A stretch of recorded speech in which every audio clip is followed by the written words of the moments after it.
Hello everyone, welcome to a guide on the Tides of War event in Honkai Star Rail. Today I'm going to be detailing how to beat the entire event. There are 6 stages for this event, so I'm going to go through individually, tell you my strategy for how to beat all of them, the teams I used, with trial characters only by the way, and then I will explain, a little bit about the kits, what I recommend doing, and then show gameplay of me actually clearing the stage. So, due to the nature of this video, it's obviously going to be a lot longer, and for that reason, I will include timestamps throughout the video that show when I am detailing exactly my strategy and what team comps I used, and then there will also be timestamps for the different gameplay segments so you can see better how I play through it. Alright, so I think I'm just going to jump right in and explain my general strategy and team comp for this first stage, Trotter Effect.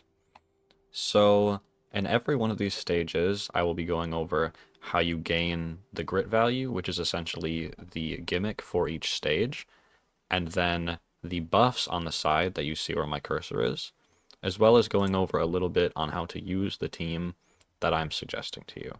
So, I'm just going to start with this effect. Defeating the Trotter accumulates grit value. So basically, there's going to be a Trotter that's always spawned on the screen, and every time you kill it, you'll accumulate the value that allows you to get these buffs right here. So the buffs are obviously really good, and they correlate with the team. I'm going to go over the team quickly because I think that this is the best team you can run. Uh, so for trials, you get Acheron, Black Swan, Kafka, Pela, and Gallagher.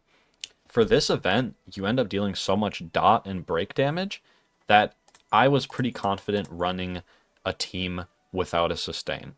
As you may know, Gallagher's a healer, but without using a healer, I was still able to clear the stage with relative ease and obviously clear it a lot faster. The reason that this team works so well is because Acheron builds stacks for her ult through debuffs being applied to the enemy. So Acheron can get these debuffs from every character on this team. Kafka will apply Shock. Black Swan will apply her Arcana and her Wind Shear.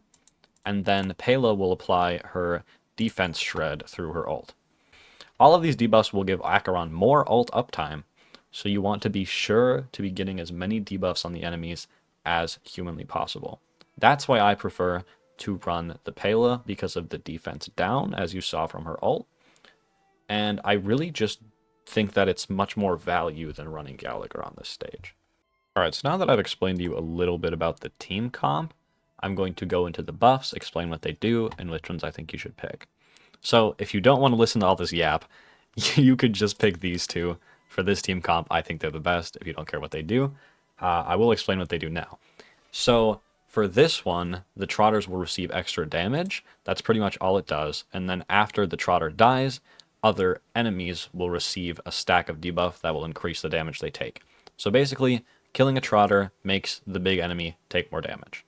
And then for this one, the Trotter will take extra dot damage, and after it dies, it will apply more damage over time to the other enemies on the field.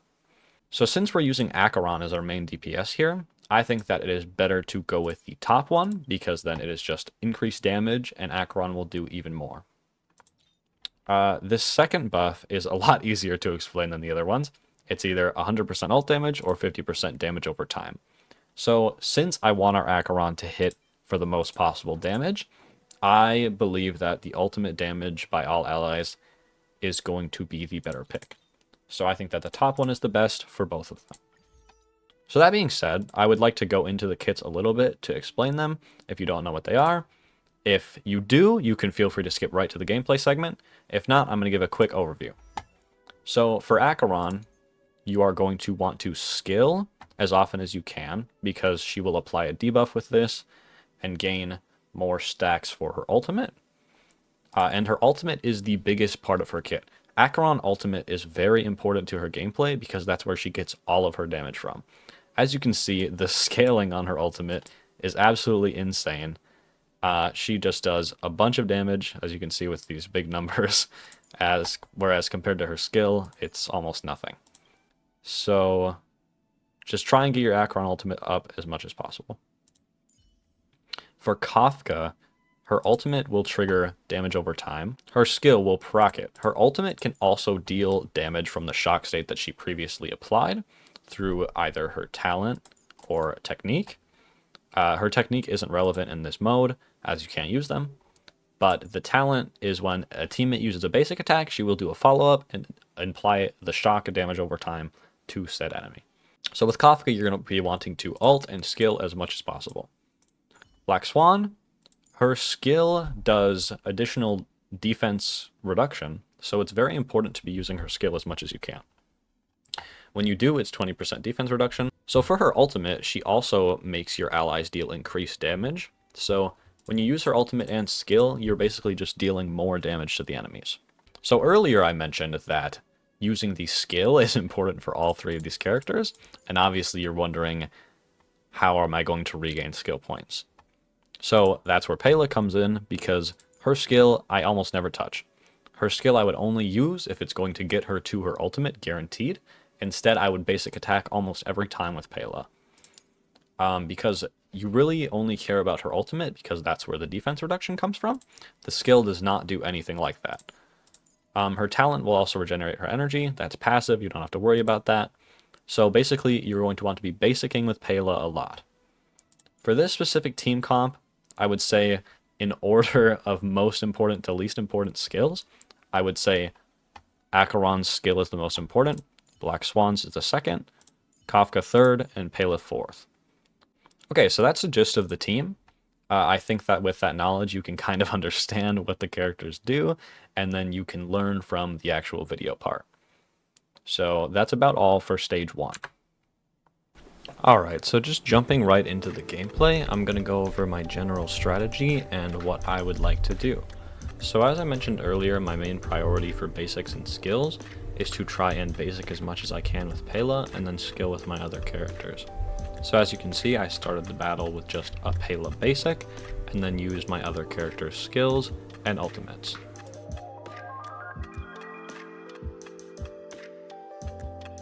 My goal is to Acheron ultimate as much as possible because it's what's going to do the most damage with the buffs we selected, and it is going to absolutely destroy these bosses' health bars.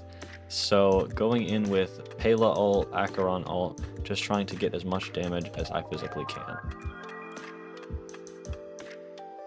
I've also noticed a lot of people like to target down the Trotters in this mode, but me personally, I prefer to go for the large enemy as I feel it gives me the most damage output. When you're playing Acheron, it feels like the Trotter just kind of dies naturally, as shown here with her massive AoE ultimate.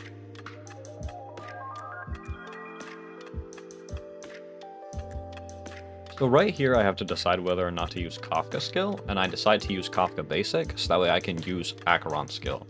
That's because, as I mentioned earlier, I believe Acheron skill is the most important one to be using. The dots and all of Acheron's damage just instantly finished off that wave and make it a fairly easy clear.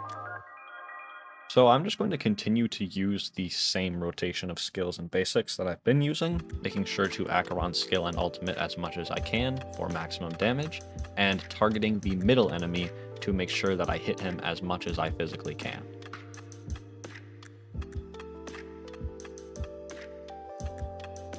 So here I actually decide to focus the Trotter.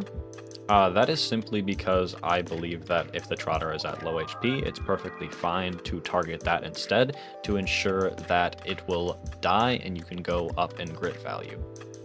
As you can see, this is the first time in the run where we hit grit value 4, which will replenish all of our ults and then allow us to get a lot of extra damage.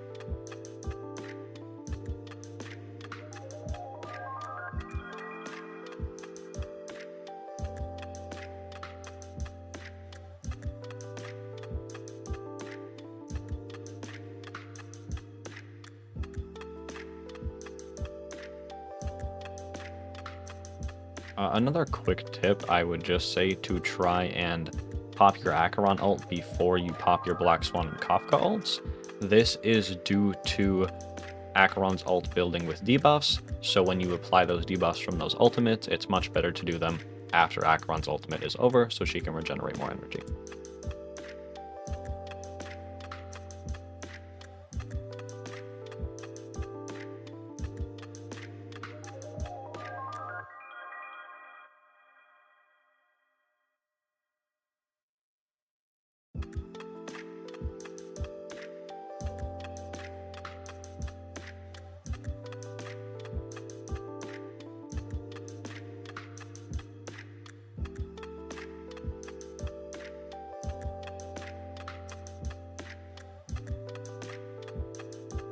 So I once again choose to target the Trotter here for the same reason that I did before, simply because I want the Trotter to die to apply the extra dots, which will bring me closer to that Acheron ultimate.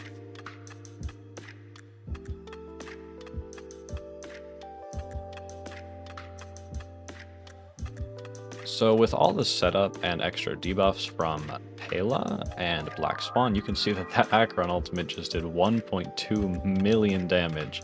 So just be sure to be using your supports as much as you can to up your Acheron's ultimate damage.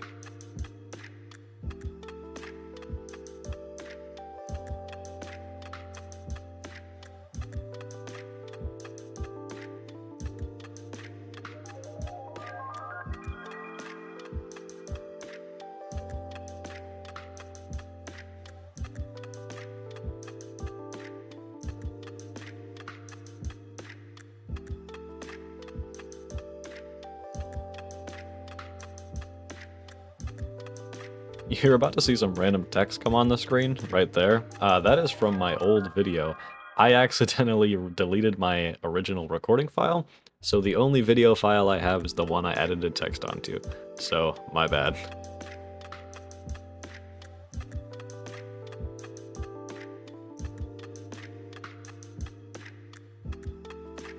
So I just wanted to quickly mention the fact that some of my characters' health bars are getting very low here. And if you were to get targeted over and over again, just due to bad RNG, you would probably lose.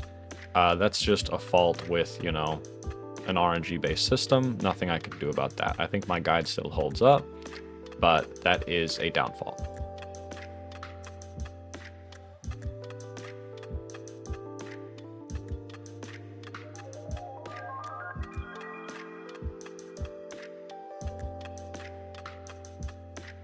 Ult here is going to do a lot of damage and basically get us the kill, 770k, and then another Acheron ult. So with this, we get the SS clear, and that is basically all that I have to say for stage 1. So as you can see here, the results screen, SS, that would allow you to claim your rewards with max score. Alright, now that we're done with stage 1, it's time to jump into stage 2. So this one is all about gaining and losing HP to accumulate the grit value to get you these buffs. So the characters they give you are very good at losing and gaining HP. So the team that I think I recommend running for this is Jingliu, Blade, Bronya, and Luocha. The only switch that can really be made here is Luocha for Lynx, but I think Luocha does the better job for this Tides of War. So I'll just jump right into the buffs. I think that so the buff is either you get crit rate, crit damage at the start of every turn, or you get speed every time an ally loses HP. Personally, I had a little better success with this top one here. We have crit rate, crit damage, but this one's also really good just because of how many actions your characters take. I would slightly recommend this one, but honestly, they're both very good. For this one, though, I definitely believe that the basic attack and skill damage one is significantly better, because you are going to be basic attacking and skilling significantly more than your ultimate and follow-upping. So yeah. So those are the buffs I'd recommend picking. I'm just going to talk about the Grit Phase 4 a little bit so you can understand it. Basically, each action that one of your allies does consumes a bunch of their HP and then gives them a little bit more HP. Essentially, every time allies lose or gain HP, they will get a stack that allows them to do extra damage. So essentially, it's a passive buff. You don't really have to do anything to trigger it specifically, so you don't really have to worry about it. Just know that when you're in Grit Phase 4, you are going to do significantly more damage. Alright, so now I'm going to do the same thing I did for Stage 1, where I explain the characters and how their skills work. If you already know how all these characters work, feel free to skip to the gameplay segment. I will have a timestamp right after this segment where you can skip to that and watch me play.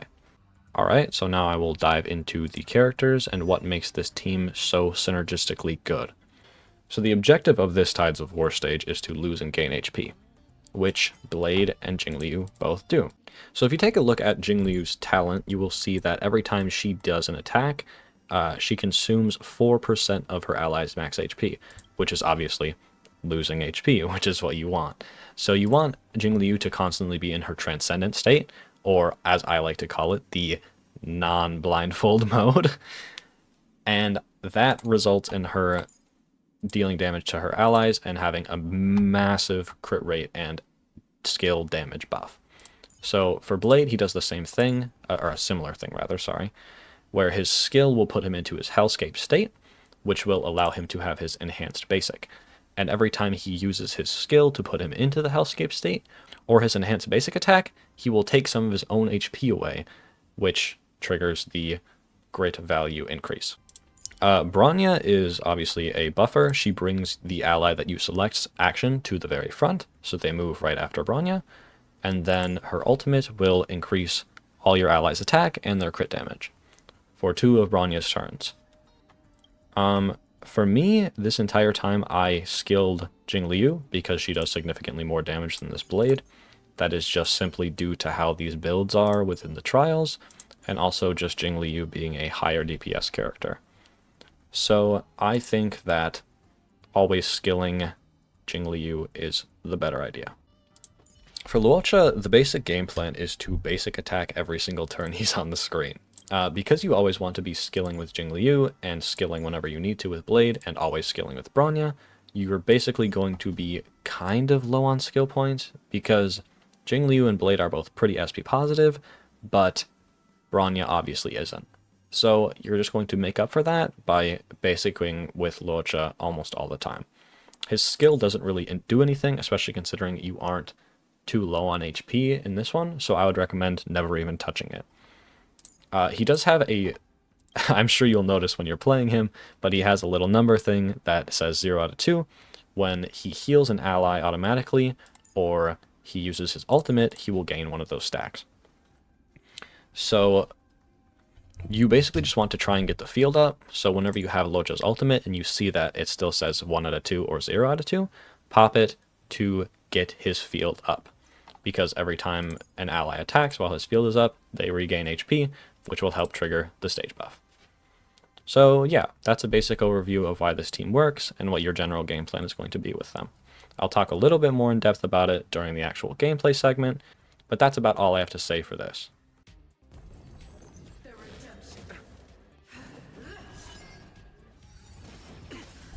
Alright, so going over my general strategy for gameplay here. So as you can see, I'm just going to be targeting the middle enemy, the boss enemy, for every single one of these phases. I really don't see a reason to target any of the side enemies, as they will just always respawn.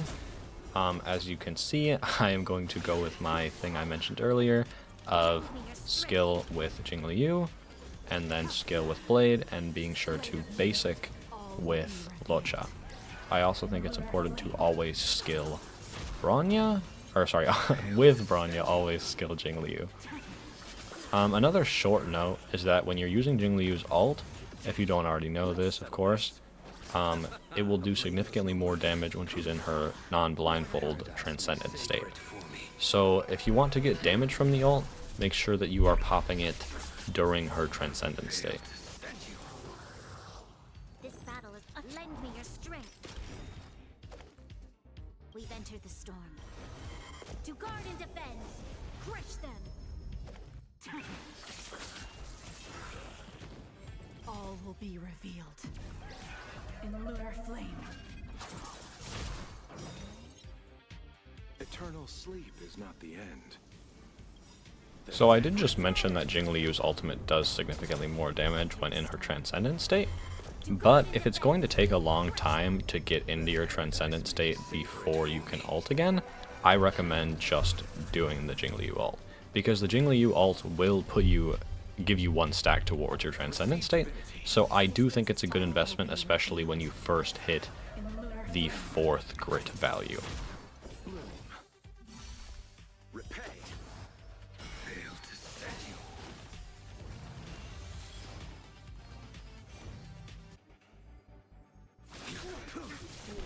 So yeah, you can see that I'm still going in with the same strategy of just Bronya skilling into Jingliu skilling for massive damage. Try harder. You chose the wrong enemy. I do feel like there are plenty of times in this gameplay where I use Luocha ult for almost no reason. It's perfectly fine to save it. I don't really know why I was just spamming it. But honestly, as you can see here, it is okay if you just use it whenever you have it. I would recommend waiting until your field goes down, though. Tedious.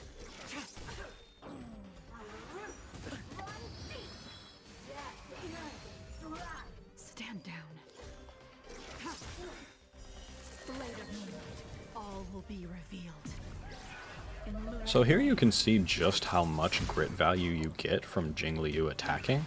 If you look at the number on the top right, you'll see that just from those like 2-3 attacks there, we got almost 100 some grit value, which you only need 200. So now you'll see us go into grit value 4 and get all of our ults. We've entered the storm. So yeah, that's why this team is so powerful. Crush them. Eternal sleep. The dead return! That paradise may be. Savor it for me. all will be revealed. So just a quick thing I would like to mention while the gameplay is going on. I do think that this is the hardest stage to clear with trial characters only. I actually had a hard time clearing it my first time. I actually failed it once or twice before I realized, you know, all the strategies that I told you guys about. But I have not yet gotten SS with only trials on this stage. I got SS with only trials on every other stage in this event, but I just could not manage to do it for this stage. So if you managed to, please tell me how you did it so I can, you know, update it or put something in the comments. But yeah, that's about it. I'll see you off. Lend me your strength. Bloom. Your assistance is timely. Eternal sleep. The dead return! Rise to the challenge. So despite this one being the hardest one for me to figure out, I think that there is little to change in the strategy. All will be Like for a lot of the ones you kind of had to play on the fly, but for this one I think if you literally copied my exact moves, you would get the same result as me. So I just felt like that was worth mentioning. A blade knows no mercy. That paradise may savor it for me.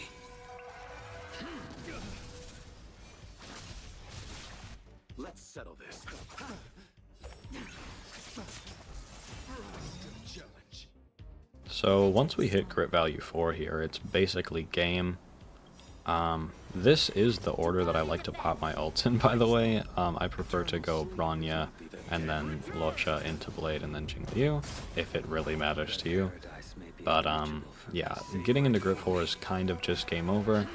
From now on it's just going to be popping ults and going through until he dies.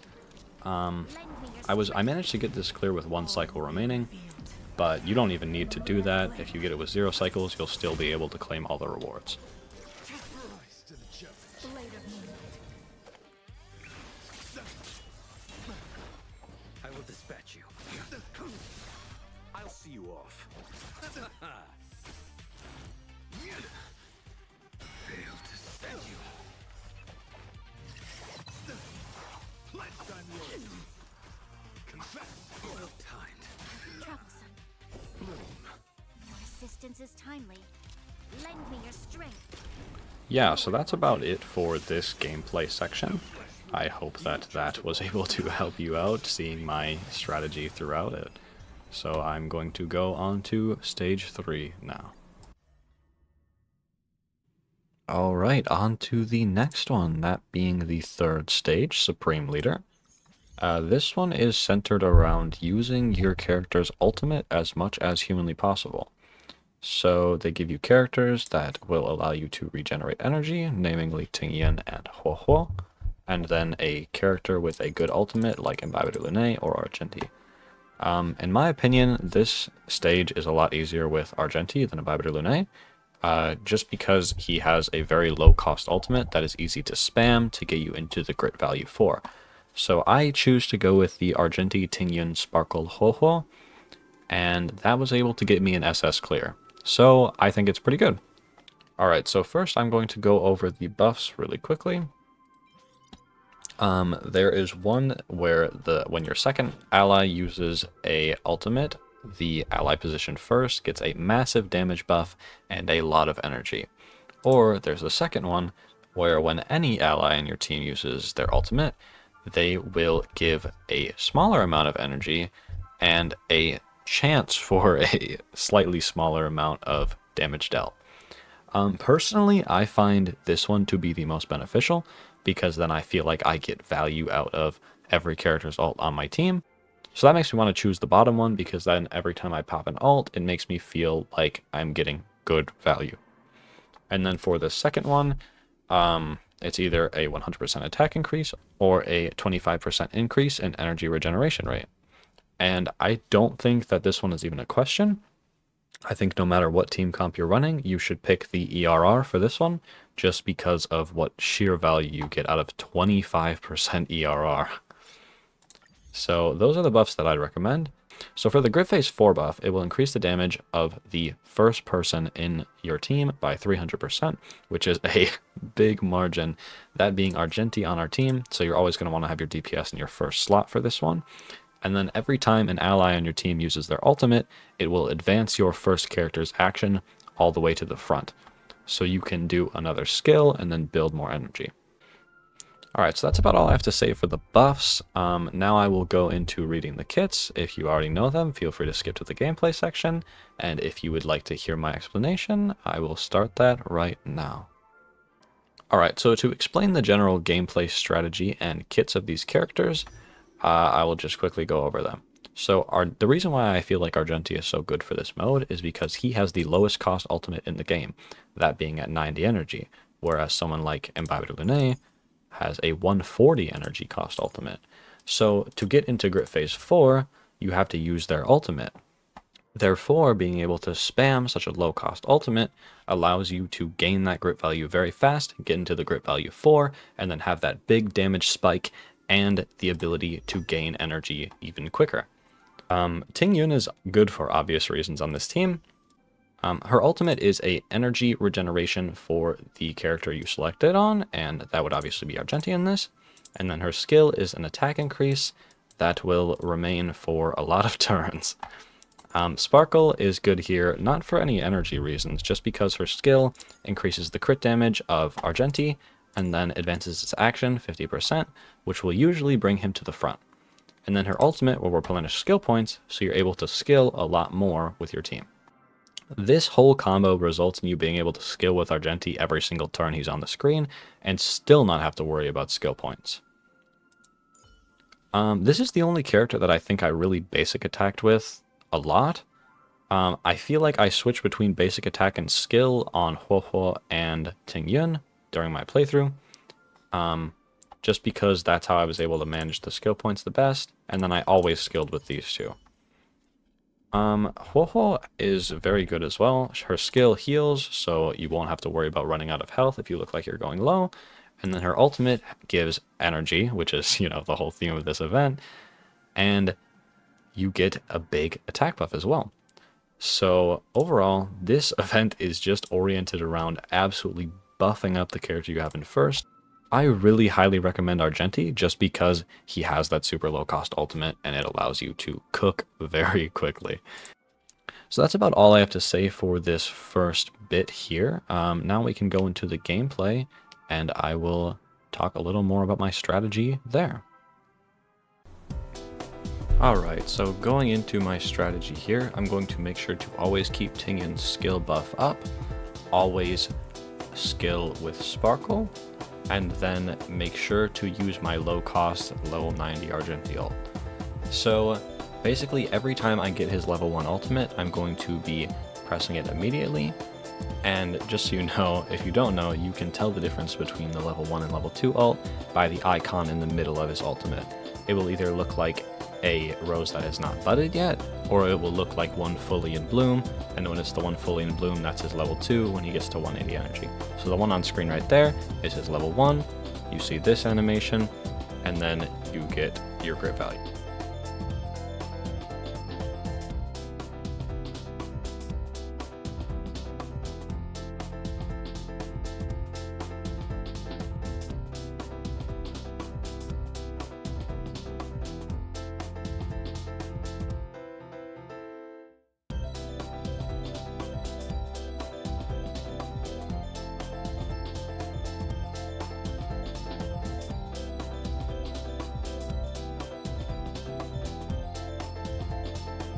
Alright, so now that we're about to go into grit value 2, I try to pop my ultimates before I go in, just because you automatically regenerate them once you get into the grit value 4. Boom, there are all the ults. So I go in with the Sparkle skill for the crit damage buff, and then go for my ultimate, instantly killing the wave 1 boss. And then I like to just go with Sparkle, and then you bring Argenti's action to the front. If I was smart, I would skill here, which I do, and then we wait, you pop another ult, and then you can Argenti ult yet again. So it's basically just farming up his level 2 ult. That's all that being in the grit value 4 is.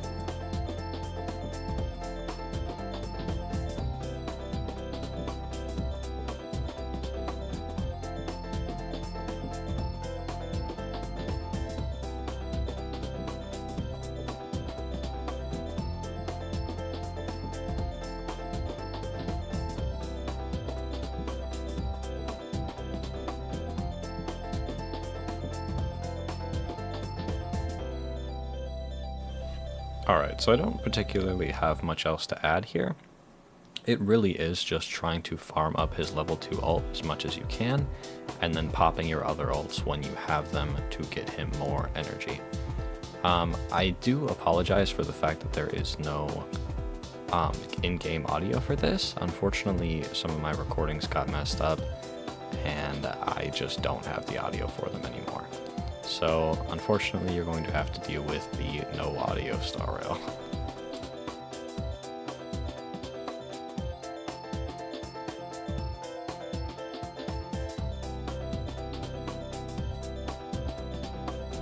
So now that we're back out of grit value 4, it's important to start using the level 1 ult again. There I went for the level 2 just because I happen to have a lot of energy, but from now on until I get back into grit value 4, I will be using only the level 1.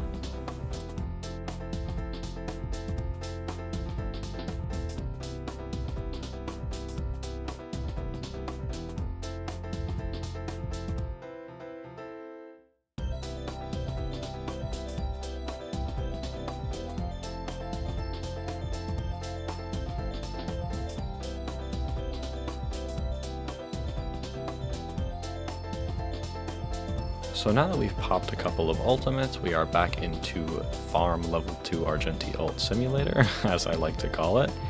And from now on, it's going to be the same cycle of use skill with Argenti, ultimate, use another person's ultimate, use Argenti's skill again, because his action gets forwarded to the front, remember, every time an ally uses an ultimate because of the grit 4 buff.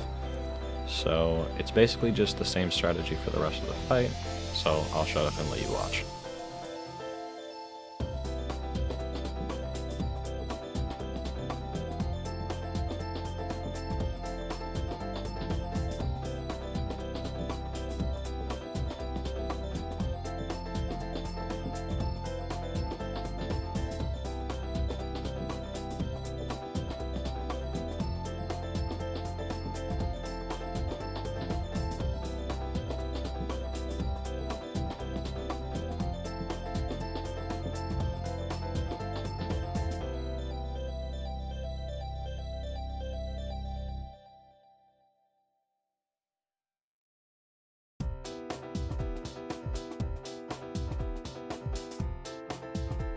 So as it closes up, I just have a few things I'd like to add.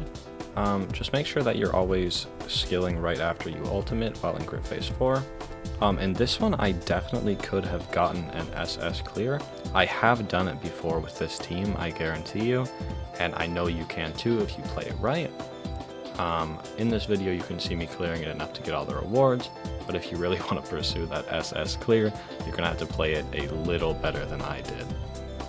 I have done it, but in this recording, I am obviously not getting the SS.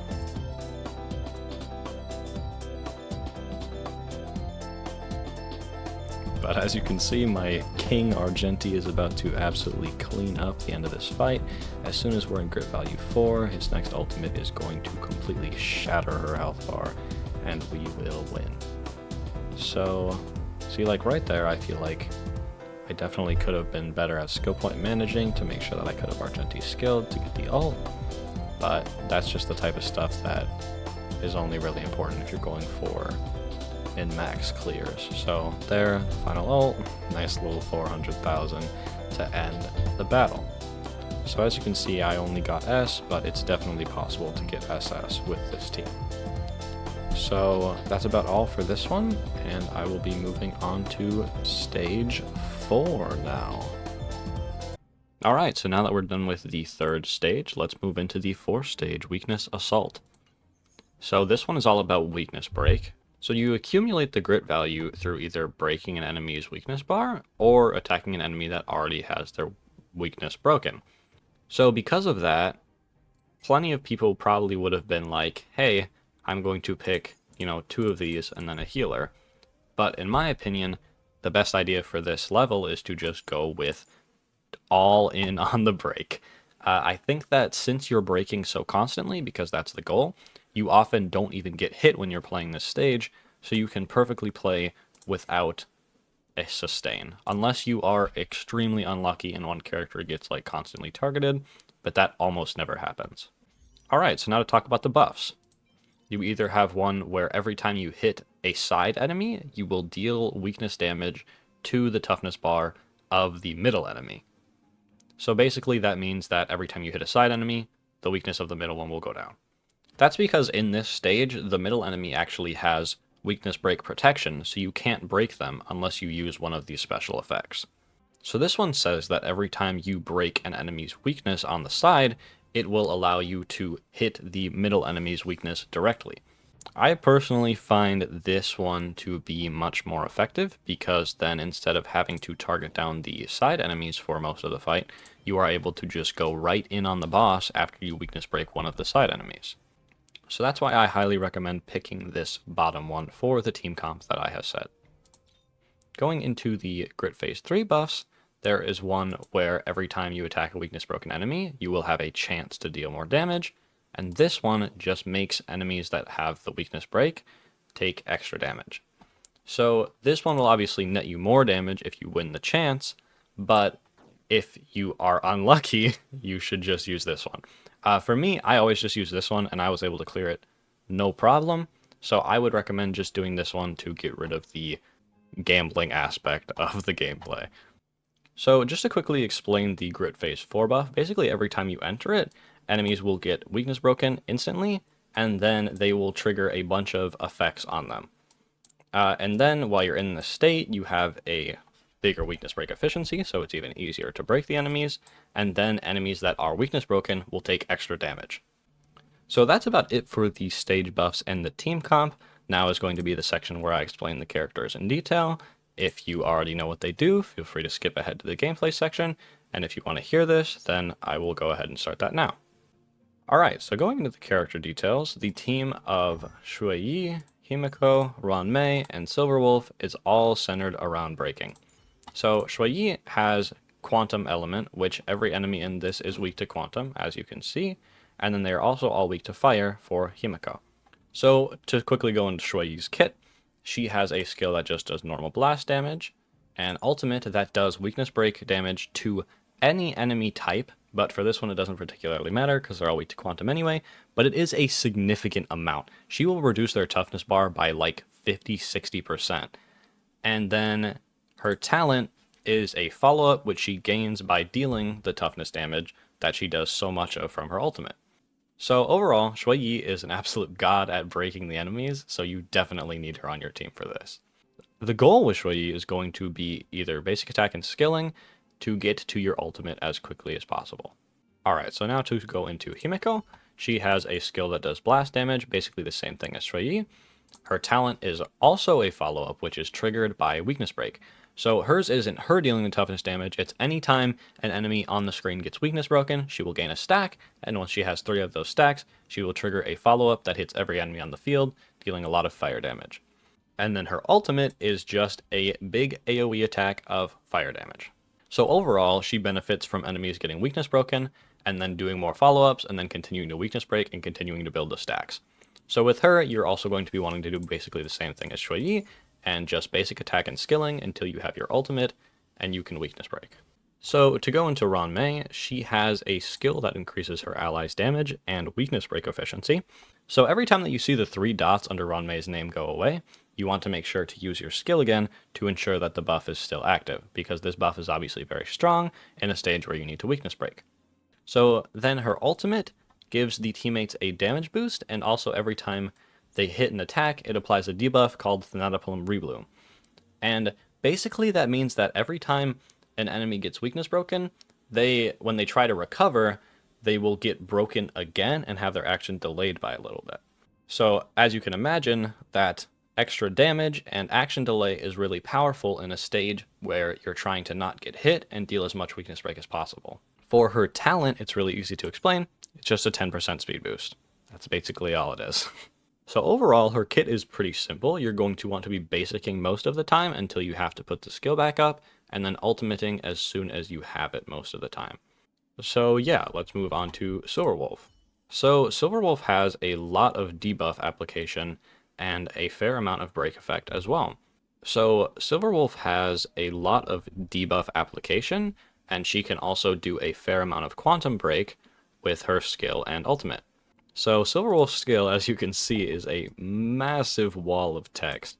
Essentially, it says that when she uses it, it will add another weakness type to the enemy. So pretend that they weren't weak to fire before, there's a chance for her to add a fire weakness to that enemy.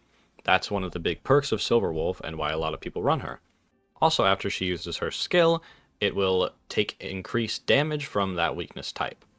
Also, when she uses her skill, she will decrease the all-type resistance of the enemy. I'm sure you've seen this come up, especially because this word all-type res shows up in Ruanmei's ultimate as well. Essentially, it just means that the enemies have less resistance to every type of attack.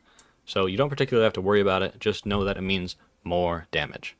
So to move on to Silverwolf's ultimate, she will decrease the enemy's defense by 40% and then deal a lot of quantum damage. So this will obviously help you with that quantum break on the boss enemy, as well as increasing the damage you deal to them. So to move on to Silverwolf's talent, basically every time that she attacks, she has a chance to inflict one of these three bugs. Either reduces the enemy's attack, reduces their defense, or reduces their speed.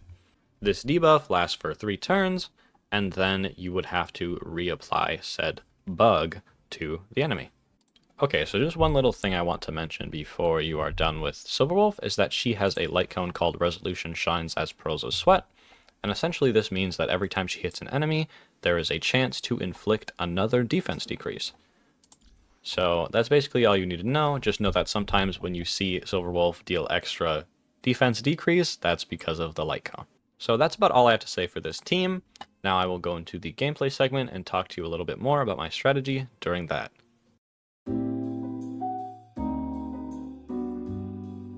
Alright, so moving on to the gameplay, I was actually shocked looking at the file for this because this gameplay segment only lasted about 4 minutes. I guess this event is just really quick to clear. Basically, so you see me here break the guy on the left, and that allows me to start breaking the enemy in the middle due to the buff we chose earlier.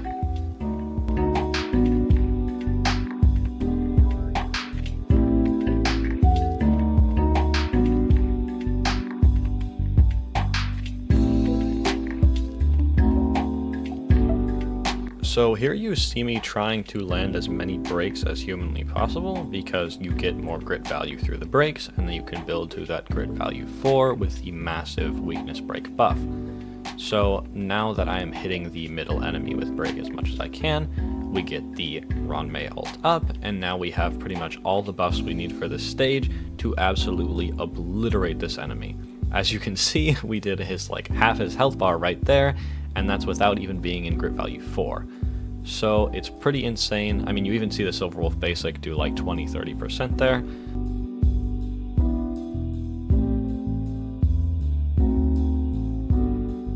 So essentially my goal is just to get a weakness break as quickly as possible, which you see me land on the enemy on the right, so that way I can get a big Shui ult and delete a lot of that boss's weakness bar with it.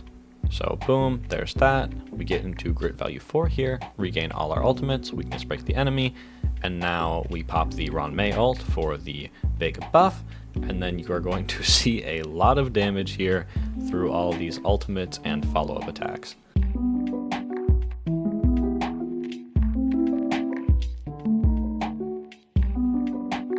So another sort of min-max strategy you see there is I purposely waited until after I killed the enemy on the right to pop the Himiko ults. That way I would be able to get another break for the follow-up for Shui and Himiko.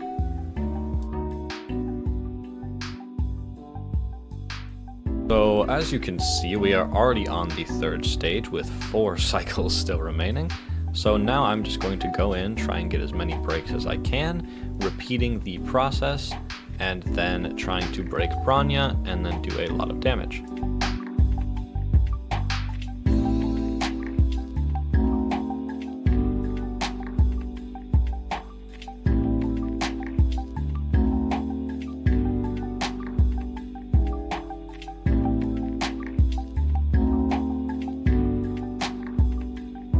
So now that we're out of the grit value 4, our goal is just going to be to break as soon as we can to ensure that we get back in that and get our buffs. So as you can see, I'm going to Silver Wolf Basic the guy on the right to get the weakness break to try and build closer to that next grit value.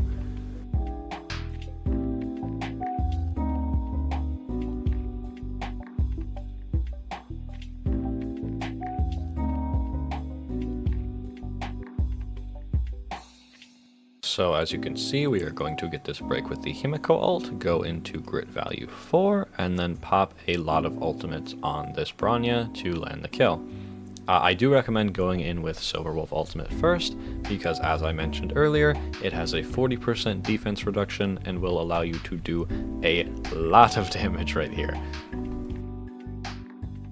So as you are about to see, this Shui ultimate is about to do a lot of damage to this Bronya, leaving her at 2%, and then we are going to clean it up with the Himiko Basic for the SS clear. I don't really have anything else to add to this. I think the general goal is just to get as many weakness breaks as possible, make sure that you're depleting the toughness bars, and then get the kills with the ultimates, making sure to pop Silver Wolf's first, as well as keeping Ranmei's ult as long as you can. So that's about all I have for the gameplay section of this one. I'm going to move on to stage 4 now. Alright, moving on to stage 5, Overflowing Wounds. So this one is about defeating the side enemies and dealing damage to the boss through overflow on said enemies. So for this, the trial characters they give you are either Seele or Jingyuan. And in my opinion, I think that Seele performs better for this one. So the team comp I like to go with is Seele, Tingyun, Sparkle, and Fu Xuan. The reason I choose this team is because I feel like Seele gets more value out of this overflow damage. Since her single target damage is so high, she will deal more extra damage to the boss. So to go into the buffs, we have one that is for single target and one that is for multiple targets. This one is obviously catered to Jingyuan, and this one is obviously catered to Seele. So because I am choosing a Seele team, I'm going to pick this top one. For this one, it is either ultimate damage or follow-up damage. Since we're picking Seele, there's no point to picking the follow-up damage, so I would recommend picking this top one, the ultimate damage. Pick the top one for both. So essentially, Grit Phase 4 says that every time an enemy enters the field, which would be the side ad enemies, they will have their HP lowered by 20% of their max HP.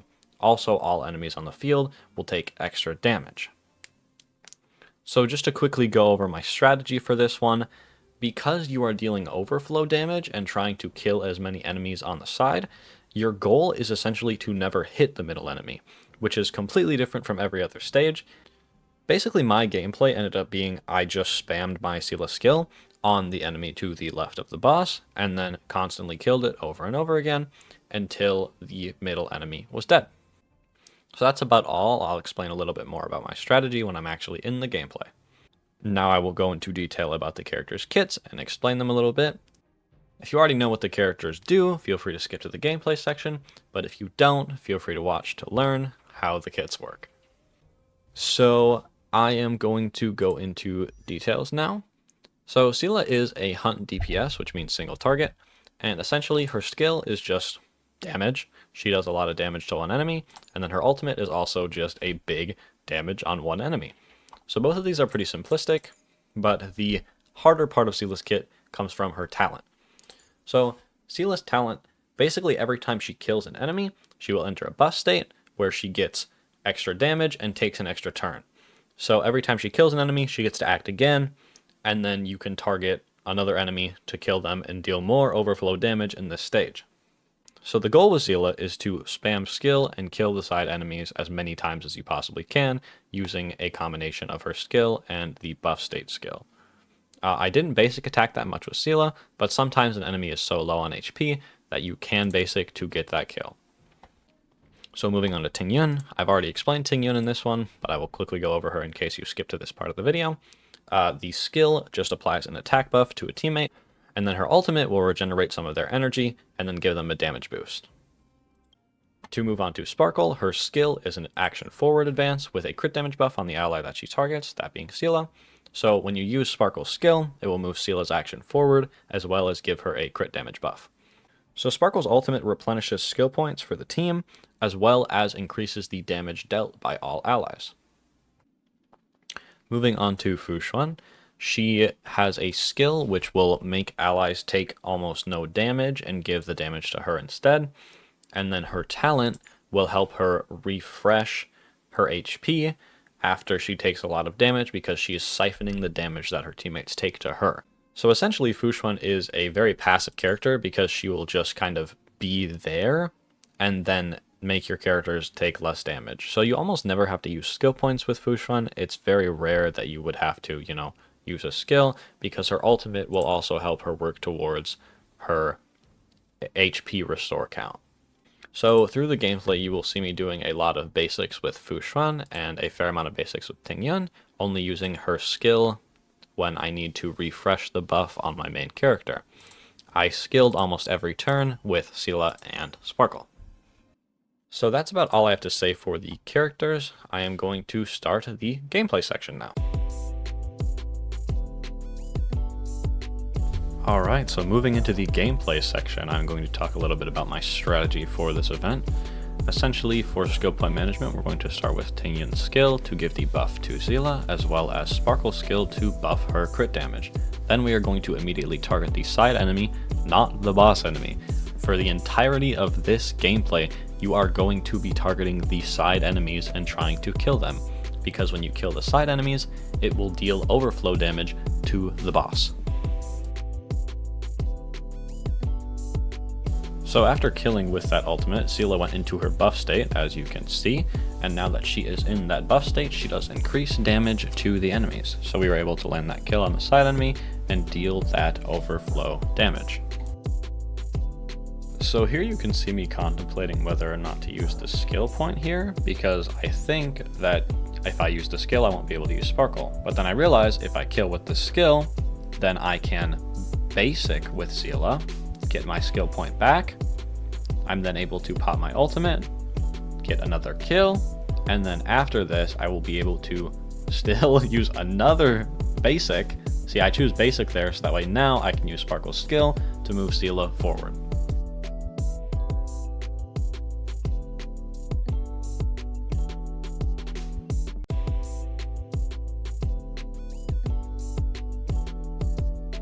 So unfortunately, I don't really have much to add to this gameplay, as it's just a lot of keeping certain skills up and using Seele and Sparkle's skill all the time. Basically, my only tip I have for this is always hit the side enemies. If you are hitting the boss enemy, you are playing this event wrong. This stage, rather, in particular.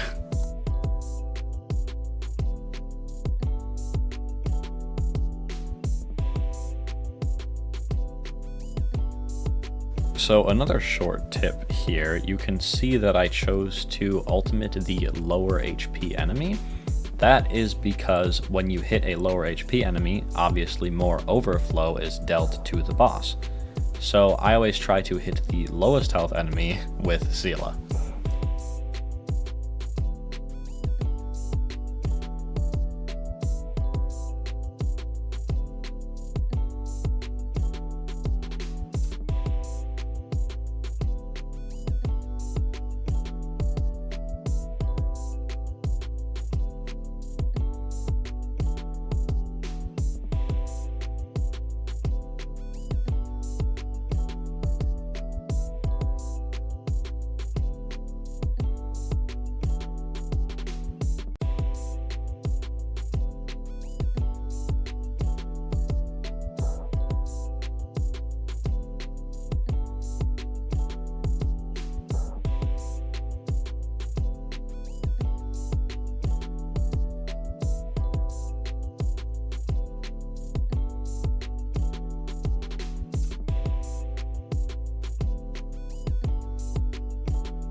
So now that we have gotten into stage 3, I would like to add a little other tip.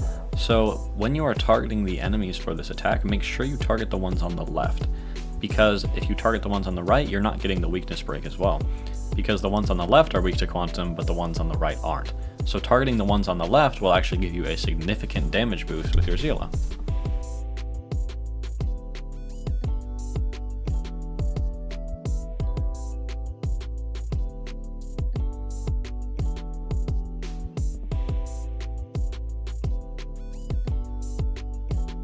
Yeah, that skill on Gepard there was just a genuine misclick. I did not mean to do that, so don't take that as good advice. That was just an accident.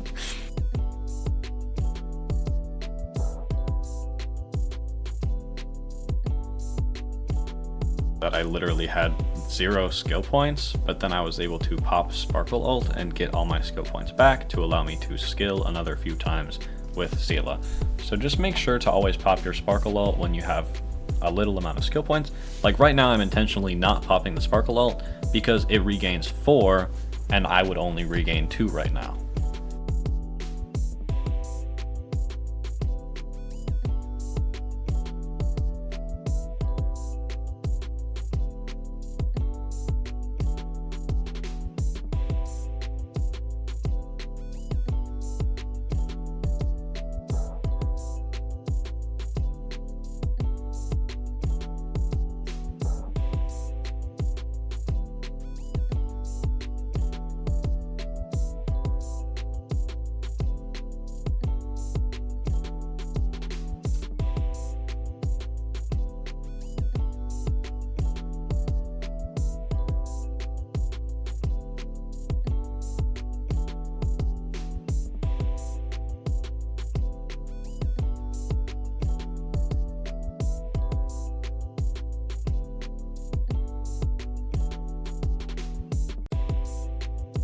So the decision to basic with Ting Yun there instead of skilling to get the buff back up is honestly kind of questionable. I'm pretty sure I just didn't see the fact that the skill buff was down. So as you can see, we are going to clean it up here and get our kill on Gepard. This is an SS clear. I think that if you follow the strategy I used, you will be able to clear it the same. I have to say for this one, let's move on to the final stage, stage 6. Alright, we are finally on the last stage, Perpetual Exploit. This stage is centered around doing a lot of follow-ups. In my opinion, this is by far the most fun stage, just because you get to run the team of Ratio, Topaz, Hanya, and Aventurine. And as some of you may know, Ratio, Topaz, and Aventurine are kind of like the core of every big follow-up team, because they just hit so many times, and it's honestly so much fun to watch all those follow-ups trigger. Alright, so let me just talk about all the buffs now. So you get the grit value by doing consecutive actions, which that would mean, you know, with Ratio, when you do his skill and he does a follow-up after, that's considered a consecutive action, so you would build grit value. For the buffs this time around, you either get this one where you get grit value every time an ally makes a follow-up attack, or you get this other one where you get 12 grit value when a character who casts their ultimate does an action afterward. So the other trial character is Argenti for this one, which I find a little weird, because as much as I love Argenti, I can never see him being better than the Topaz, Ratio, Aventurine team for this event. So I would personally pick this top one, as you get more value out of more follow-up attacks, which is what you're going to be doing. So now to go into the Grit Phase 3 buff, there is one where every time you do a follow-up attack, it will inflict a stack of Detonate. And Detonate essentially increases the damage dealt to the boss, as well as does a little bit of extra damage every time a stack is given to it. And then this one will do extra hits. And honestly, this one's really not worth using for the team we are going to be running, just because I find that this top one's damage increase is just so much more substantial than the extra hits you get from this. So I would recommend picking the top two for this one, and then calling it a day. So to go into the Grit Phase 4 buff, Essentially, as soon as you enter Grip Phase 4, all enemies will receive 100% extra damage, so we are hitting double the numbers we normally would be, and then we are gaining stacks of this thing called Gale Fury. So Gale Fury is just a buff where at the end of your turn, you will immediately take an extra action, and it will consume one of those stacks, and then after your next turn is done, it will consume your second stack, and then you will have no more, so it will go to the next person on your team's turn. So essentially, when you get in Grit Phase 4, it allows your whole team to take 3 actions instead of just 1. So it's really good, and you always want to be getting into Grit Phase 4 as much as you can, hence the idea of doing a bunch of follow-up attacks to build the grit value. So essentially, the gameplay strategy is going to be skilling with Ratio every turn, skilling most of the time, and a couple basic attacks mixed in there with Topaz, skilling every turn with Hanya, and then basic attacking every turn with Aventurine. I will talk a little bit more about my general strategy when we're in the actual gameplay section, but that's about the gist of it for now. So now I'm going to go into the character details. If you already know how all these characters work, feel free to skip to the gameplay where I'll explain my strategy. If not, I'm going to go a little into depth about the characters' kits. So starting off with our King Dr. Ratio here, his skill is just a little bit of damage, but every time you use it, you have a chance to proc his follow-up. The chance is based off how many debuffs the enemy has, and they should have enough debuffs for it to be an 100% chance, because Ratio applies a debuff himself, Topaz will apply a debuff, Hanya will also apply a debuff, and Aventurine will apply a debuff with his ult. So, yeah, you should have an 100% guaranteed skill for almost this entire fight. So Dr. Ratio's ultimate is a lot of imaginary damage, and then after that they are inflicted with a debuff, where every time an ally hits the enemy, it will trigger one of Ratio's follow-ups, and it can do that twice. So this ultimate is very good, obviously, because it will help trigger even more follow-up attacks and build you more grit value for this event. His talent is just his follow-ups, so there's not much to say there. So, to go into Topaz's kit, essentially her skill inflicts the enemy with the Proof of Debt status, which will make it take more damage from follow-ups, as well as the enemy becoming Numby's target. So that means every time Numby will take an action, he will target the enemy with Proof of Debt. So for Topaz and Numby's ultimate, she will enter a state called the Windfall Bonanza, and this will enhance Numby's attacks. So he will, instead of doing the one where he spins and does a little bit of damage, he'll make the tornado attack, if you know what I'm referring to.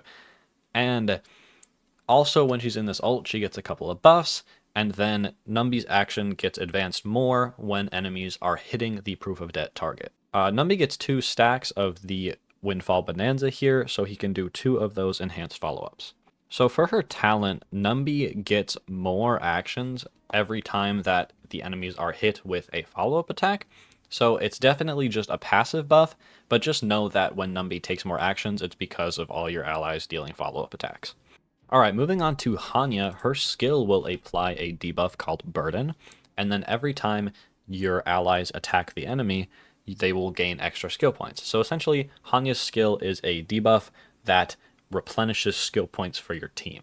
So this is really good because obviously you get to skill a lot more with all your characters. So Hanya's ultimate is a single target buff where it increases the speed and attack of the ally. The target for your ultimate almost every time is going to be Dr. Ratio, because he simply does more damage than Topaz during his single attacks. It simply makes more sense to ultimate Dr. Ratio most of the time. So her talent's pretty simple. Basically every time an ally hits someone with the Burden, which is what the debuff applied by the skill is called, the damage dealt will increase. So pretty simple passive buff. So to move on to Aventurine, our Zesty King. Okay, so essentially how Aventurine works, this is kind of a long-winded explanation. He has a stack thing called Blind Bet, where it'll show under his name 0 out of 7. And when you look at that, you'll see that when it hits 7 out of 7, it will trigger his follow-up attack. He gains a stack every time one of his allies is hit, and he'll gain 2 if he himself is hit. So that's how you get more shields up, because every time he does his follow-up, he will give your team extra shields.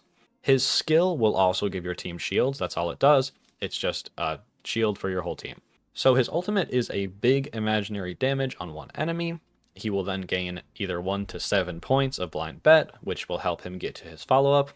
It's gambling whether or not you get 1 or you get 7, so hopefully you get lucky and get more follow-ups in. Also, his ultimate will apply a debuff, and that debuff makes it so that way every time that enemy is hit, they take 13.5% increased crit damage. So that's good to have on the big boss enemy, obviously, because more crit damage means more damage, and then you get to kill the boss faster.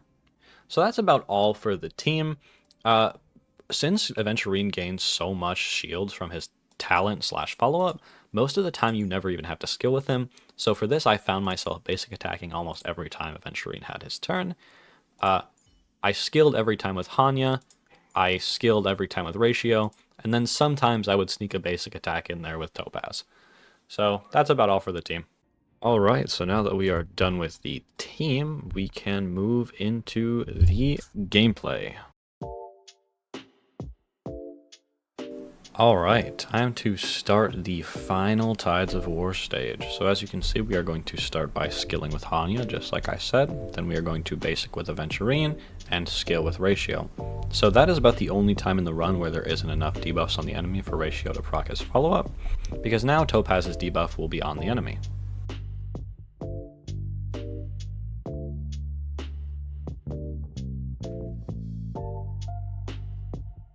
I recommend buffing Ratio with this ultimate because then he gets his action advance forward. We are still going to skill with Hanya because I feel like it's important to do that every turn. After this, we're so close to this Ratio ultimate, we just barely don't get to it. So I'm going to continue my cycle of basic attacking and skilling with the characters I mentioned.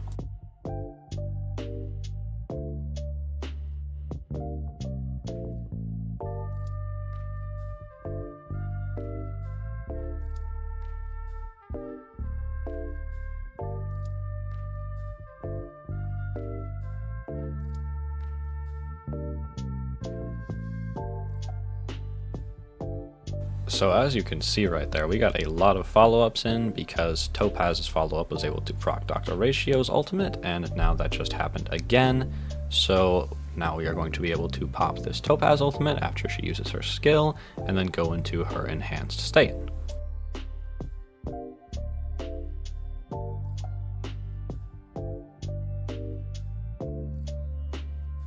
So you could see for a second there that I contemplated whether or not to use the skill, but since Aventurine was going next, it was totally fine to skill. See, if you have only one skill point and it's Hanya's turn, sometimes you might not be able to skill, because if you skill, obviously you're not going to be able to skill with the next person if you have no skill points. So Hanya is always very good at regenerating skill points, but there are going to be occasions where you need to basic with her. And as you can see, we are going to go into Grit Phase 4, and now we are going to be able to pop all our ultimates. I do recommend popping Aventurine's last, because then he will trigger Dr. Ratio's, because he's the only person on the team with an ult that hits the enemy. Other than Dr. Ratio, of course.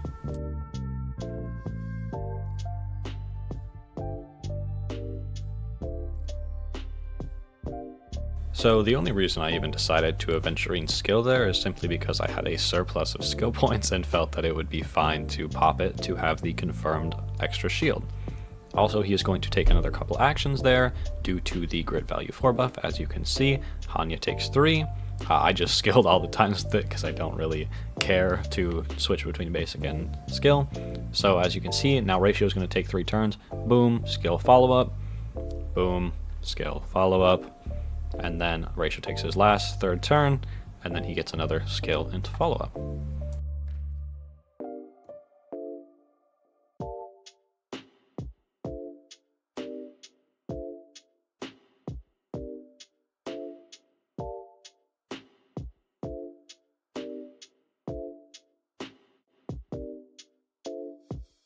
Alright, so we're just going to immediately open up this round by Hanya ulting our Ratio to move his action to the front. Now he will get to get another follow-up. There's another one, 60% chance. I do hit it, I got a little lucky there. The only reason it's a 60% is because Topaz and Numby's buff is not applied yet. So if you take a look at the little number underneath Cocolia's health bar on the right there, those are the stacks of detonate. So she is taking almost 100% increased damage from that, which is absolutely insane numbers. So that's why she's taking so much damage here from all these follow-ups proccing.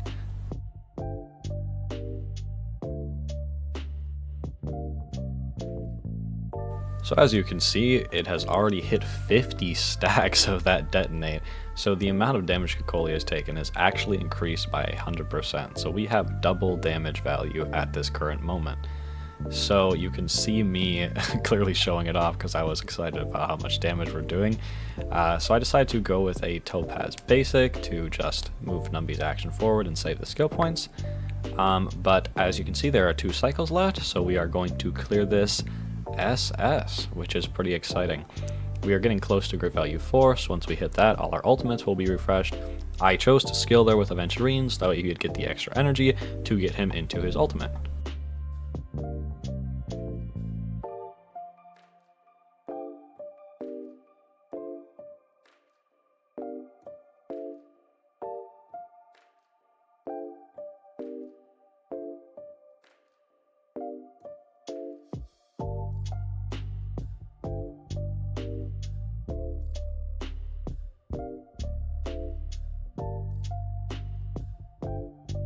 So we get into grit value 4 here, and this is basically what I like to call GG, because now every character on our team will move 3 times, as well as get all their ultimates back.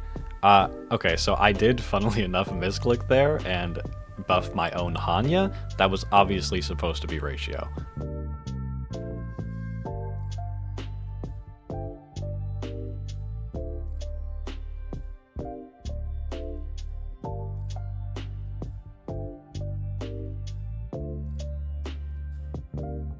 So as you can see, we just triggered infinite follow-ups there. There's me showing the crit damage increase from our boy Aventurine's ultimate, and it looks like we are going to finish the job right here with that Topaz follow-up, landing us an SS clear on stage number 6. Alright, well we have finally reached the end of this Honkai Star Rail Tides of War guide. I really hope that I was able to help some of you guys finish up this event, claim all your rewards, and hopefully learn a thing or two.